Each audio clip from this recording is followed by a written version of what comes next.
품꾼으로 쓰는 이가 없음이니이다. 이르되 너희도 포도원에 들어가라 하니라. 아멘.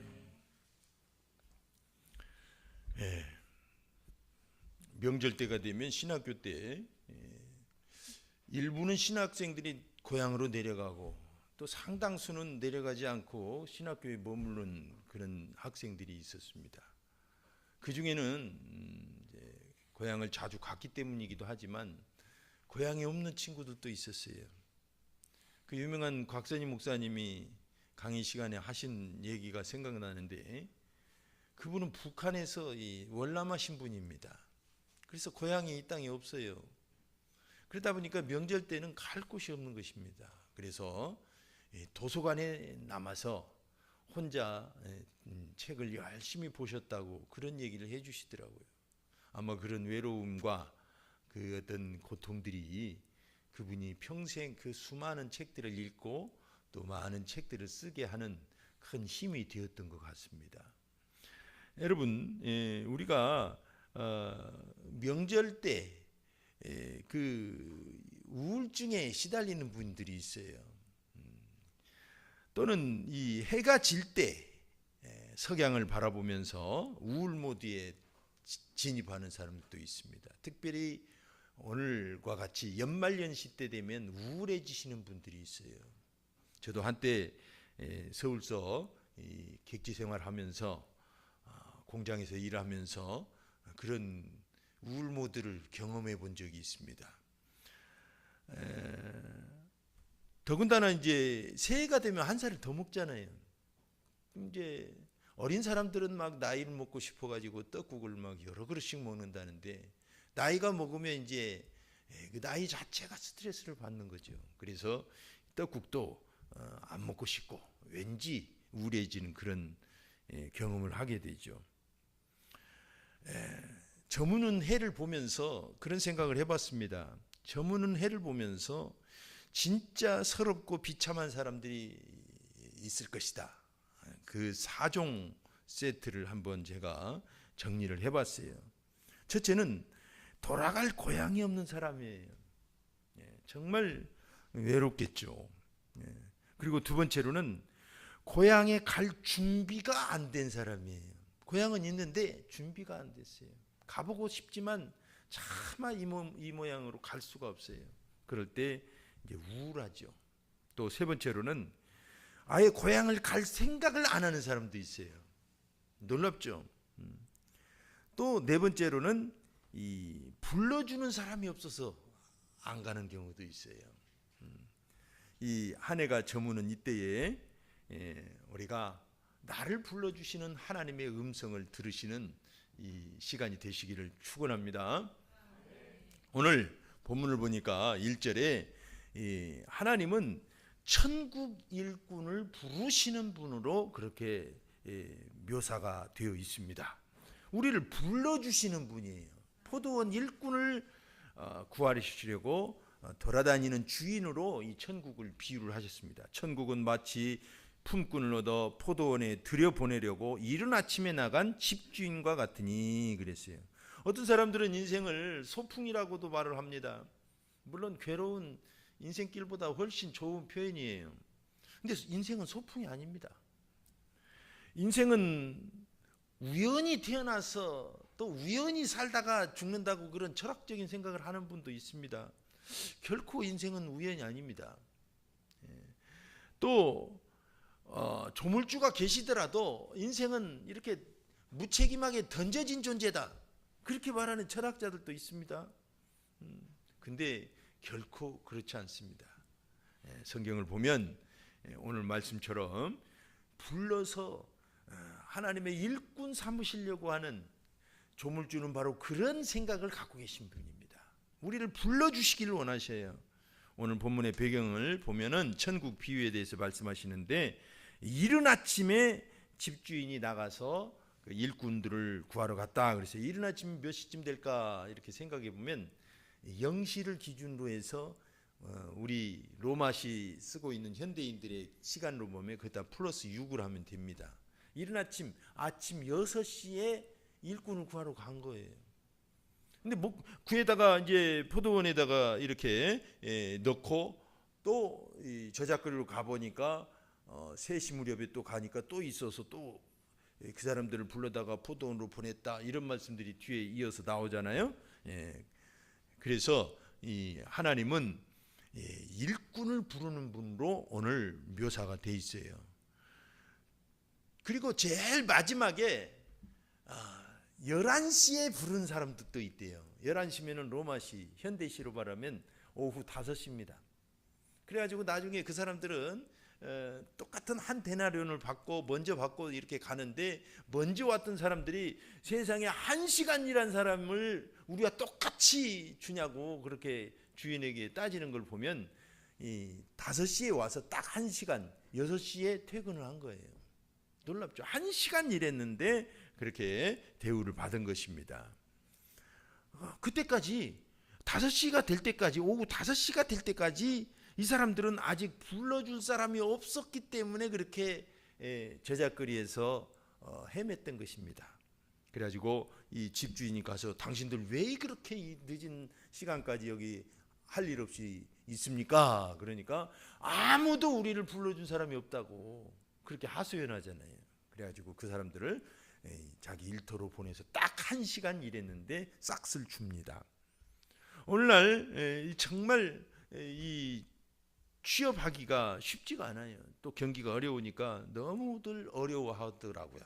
그래서 진학사라고 하는 회사에서 이 대기업에 취업한 사람들을 대상으로 조사를 해보니까 594명 정도를 조사해 보니까 3년 안에 취업한 사람들인데 평균 8.8개월 일하고 있었어요.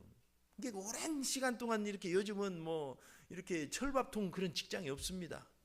짧은 시간 안에 또 이직하고 이력서를 얼마나 냈습니까 했더니 평균 17.3개를 지원해서 그중에 1.8곳에 합격을 했대요. 그러니까 무수하게 이력서를 냈는 거예요. 어떤 사람은 100통도 넣겠죠.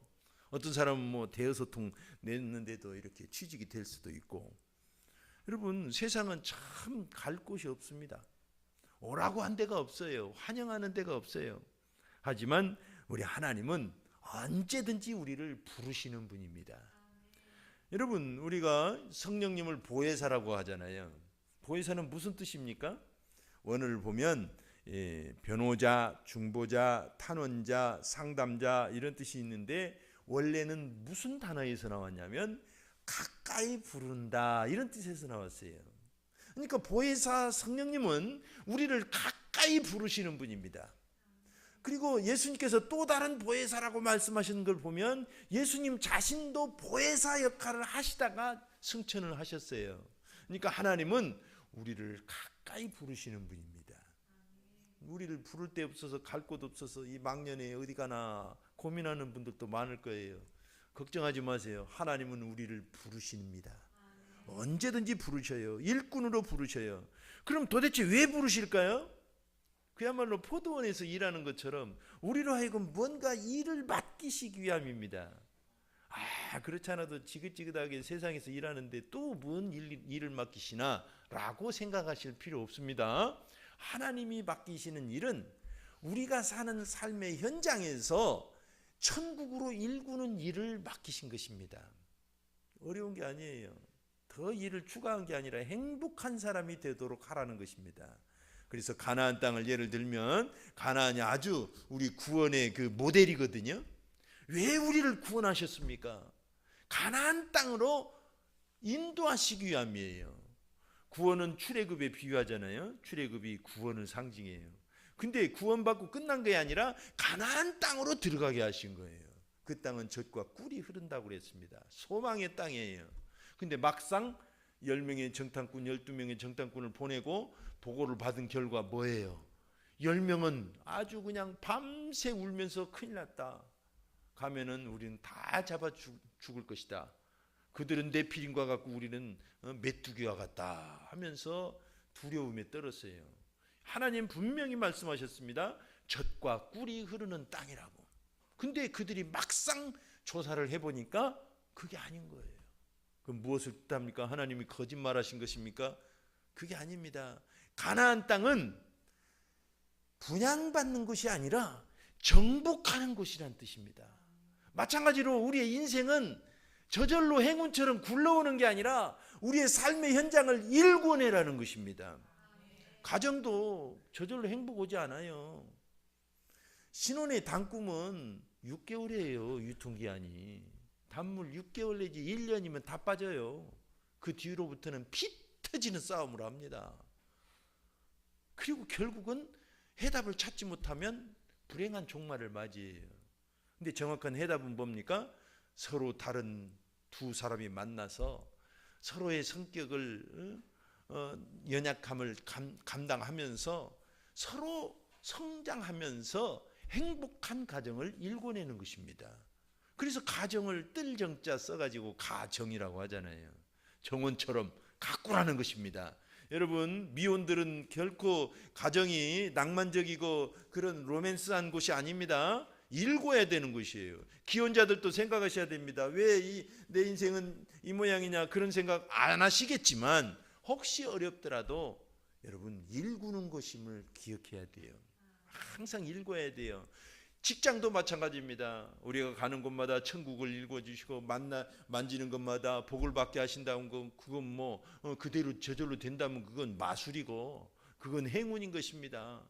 진짜 속내를 살펴보면은 우리가 가서 인내해야 되고 더러운 것을 참아야 되고 예수의 성품으로 이겨나가고 축복하고 그런 과정이 수많이 우리를 기다리고 있는 것입니다. 그런 일터로 우리를 보내신다는 것입니다. 그러니까 우리를 일꾼 삼으신다는 건 그와 같이 우리가 복음을 가지고 십자가와 부활과 성령의 복음을 가지고 자기를 이기고 환경을 이기고 흑암을 이겨서 교회와 가정과 직장을 천국으로 일궈가게 하신다는 뜻입니다. 아멘. 이 믿음이 가장 건강한 믿음이에요. 그렇지 않고 구하는 대로 주신다고 하고 이렇게 행운 같은 믿음을 가지면 굉장히 불행합니다. 그게 미신이에요. 미신. 우리는 예수 안에서 현실을 일궈나가는 하나님의 일꾼입니다. 이 일꾼으로 부르신 거예요. 그리고 나서 2절에 보니까 무슨 약속을 하시냐면 그가 하루 한 데나리온씩 품꾼들과 약속하여 포도원에 들여보내셨다라고 말씀하십니다. 모두에게 한 데나리온씩의 싹을 약속하신 것입니다. 예. 여러분 명심해야 됩니다. 하나님은 부르실 때 반드시 품삯을 주십니다. 반드시 자기를 찾는 자들에게 상을 주시는 분이에요. 그래서 히브리서 11장 6절을 보면 믿음이 없이는 기쁘시게 못하나니 하나님께 나아가는 자는 그가 계신 것과 그가 자기를 찾는 자들에게 상 주시는 이심을 믿어야 할지니라 그러셨어요. 여러분, 하나님은 꽝이 없으십니다. 하나님은 내 인생을 맡겨드릴 때 부도가 나지 않아요. 여러분, 부도난 사람들 대부분 보면은 뭐냐면 하나님께 인생을 맡겼다고 하면서도 부도가 났다고 하소연하는 사람들을 보면은 맡기질 않은 것입니다. 하나님께 맡겨놓고 불안해서 다시 찾아가서 자기가 고민하는 거예요. 그래서 그렇게 불안한 삶이 되었던 것입니다. 여러분, 우리가 목욕탕을 가더라도 뭐라고 카운터에 써져 있습니까?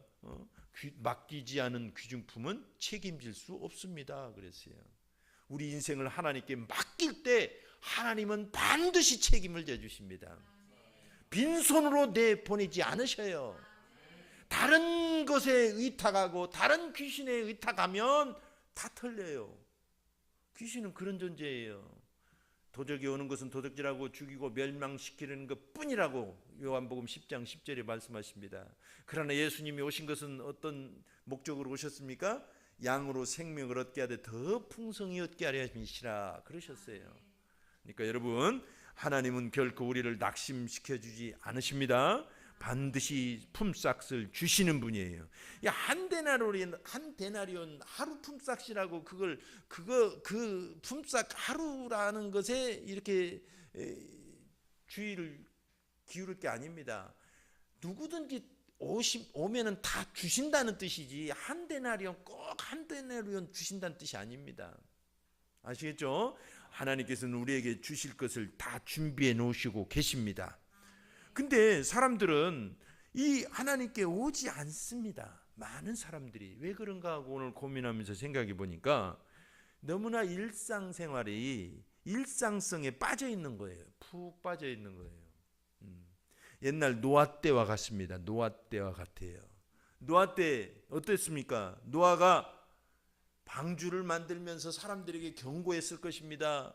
하나님 분명히 말씀하셨습니다. 홍수가 올 것입니다. 그랬을 때 사람들은 뭐라고 했을까요? 웃긴 소리 하지 마. 비가 어디서 와? 그때까지 창세기 기록에 의하면 비가 왔다는 기록이 하나도 없거든요. 그 이후에 비가 오거든요. 그러니까 그 사람들은 그랬을 거예요. 당연히 그 말이 맞습니다. 비 한 번도 안 왔어. 이 청천하늘에 어디가 비가 와? 그렇게 말했을 거예요. 그래서 시집가고 장가가고 일상생활에 푹 빠져 있었던 것입니다. 이것이 복이 아니라 이것이 어떻게 보면 재앙일 수도 있어요. 여러분 인생이 아무 일 없이 평탄하면 이게 복이 아닙니다. 고난을 받으란 뜻이 아닙니다. 사람은 어려울 때 자기를 한번 생각해 보는 것입니다. 어려울 때 진지하게 인생이 깊어지고 성숙해 갑니다. 근데 사람들은 평탄하면은 그게 복인 줄 아는데 어떻게 보면 그 사람 참 밋밋한 삶을 사는 거예요. 너무나 우리는 안일한 삶을 기대하면 안 됩니다. 우리는 일상에 너무나 젖어 있을 때, 일상에 깊이 빠져 있을 때 하나님의 이 보상을 기대하지 않아요. 그래서 우리는 생각해야 됩니다. 항상 의에 주리고 목말라야 돼요. 내가 지금 어떤 형편이든지 내 의가, 내 영혼은 목마르다. 하나님을 향해서 목말라 합니다. 하나님을 사랑합니다. 하고 하나님을 향해 갈망함을 자꾸 보여드려야 됩니다. 이것이 우리 인생이 정말 하나님의 보상을 받는 중요한 신앙 행위입니다. 여러분, 세상에서는 여러분 하나님이 주실 품삯을 기대하면서 살아야 됩니다. 우리에서 2025년도 이제 새해가 밝았는데 올해는 이제 하나님이 주신 품삯을 기대합시다. 하나님이 나에게 좋은 걸 주실 것을 기대하면서 하루를 한 해를 시작하는 것입니다. 요한복음 14장을 보면 예수님께서 천국으로 올라가실 때 내가 거처를 예비하러 가노라 그러셨어요. 너희가 있을 곳이 많다 그랬습니다. 물론 천국이니까 많겠죠. 근데 하나님이 손대시고 하나님이 관할하시는 이 땅도 하나님이 원하시면 풍성함이 얼마든지 준비된다는 뜻입니다. 우리는 하나님께서 예비하심을 기대해야 될 줄로 압니다. 그리고 3절에 보니까 모두가 다 하나님의 은혜 안에 들기를 원하셔요. 오늘 7절까지 읽었습니다. 7절까지 보니까 어떤 일이 있어요. 처음에 0시, 이스라엘 시간으로 0시, 우리 시간으로는 6시입니다. 그 다음에 3시, 우리 시간은 9시, 그 다음에 12시, 그 다음에 오후 3시, 오후 5시까지 이렇게 5번에 걸쳐서 시장에 나가봤어요. 그리고 나서 그 사람들을 놀고 있는 사람들을 계속 그들을 자기 일터로 보냈습니다. 이것은 무엇을 뜻할까요? 아무리 늦게 와도 1시간을 일해도 하나님은 우리에게 은혜를 베푸신다는 것입니다. 대단히 중요한 거예요. 그리고 하나님은 모든 사람이 은혜 받기를 원하신다는 거예요. 그리고 계속해서 우리를 부르신다는 것입니다. 이 사실을 우리는 잊지 말아야 될 줄 압니다. 2025년도에는 하나님이 우리를 계속 부르시고 우리에게 은혜 베푸시기를 원하십니다. 그래서 히브리서 12장 15절을 보면 너희는 하나님의 은혜에 이르지 못하는 자가 없도록 하라 그랬어요. 우리는 말이죠, 자빠진 김에 쉬어가자고 그렇게 말하는 사람도 있어요. 그것도 괜찮은 말인 것 같긴 한데 아주 그냥 계속 누워서 자버리면 안 되잖아요. 그리고 인생은 기회가 3번이라는데 난 다 썼어, 이젠 기회 안 올 거야, 그렇게 생각하는 사람도 있어요. 그렇지 않습니다. 하나님은 계속해서 우리를 부르셔요. 우리에게 희망을 주시고 계속 우리에게 기회를 주십니다. 아멘. 이 사실을 2025년도에는 기억하고 잊지 말고 삽시다. 2024년도에 혹간 놓쳐버린 것들이 있다면 우리가 하나님을 잘 몰랐기 때문에 놓쳤다고 생각하시고 다 접어두고 이제 새로운 기회를 하나님께서 주실 것을 기대하는 것입니다.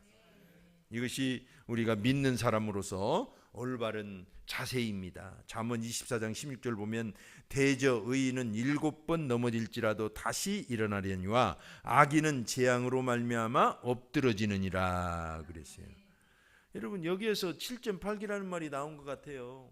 이거 잠언 24장은 약 3,000년 전에 기록한 책인데 놀랍게도 사자성어 7.8기와 딱 맞아떨어집니다. 7번 넘어져도 의인은 다시 일어서는 것입니다. 2025년도에는 여러분 일어설 수 있습니다.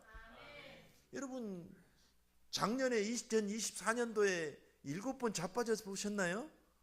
아니실 거예요. 그러니까 얼마든지 일어날 수 있다는 뜻입니다. 아멘. 그 일어남이 가정일 수도 있고 직장일 수도 있고 또는 친구 관계일 수도 있고 교회에서 사역일 수도 있고 우리는 다시 일어서는 것입니다. 그렇습니다. 여러분 하나님은 우리를 계속 부르시는 분입니다.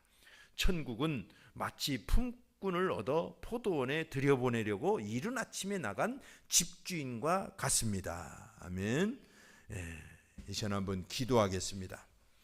합심해서 기도할 때 하나님 참으로 오늘 또 불러주시는 하나님을 찬양합니다. 내 인생은 주님이 불러주셨기에 오늘 여기까지 왔나이다. 내가 하나님을 선택한 것 같은데 주님이 나를 선택하셨고 내가 인생을 헤쳐나가서 여기까지 온 것 같은데 하나님이 나를 인도하셨고 내가 어떤 길을 가든지 하나님은 먼저 가셔서 나를 안전하게 푸른 풀밭으로 맑은 물가로 인도하셔서 여기까지 오셨나이다. 그러므로 2025년도에도 내가 무슨 예수 안에서 꿈을 가질지라도 인도하시고 나의 구원자가 되시고 목자가 되어 주실 것입니다 하고 주님을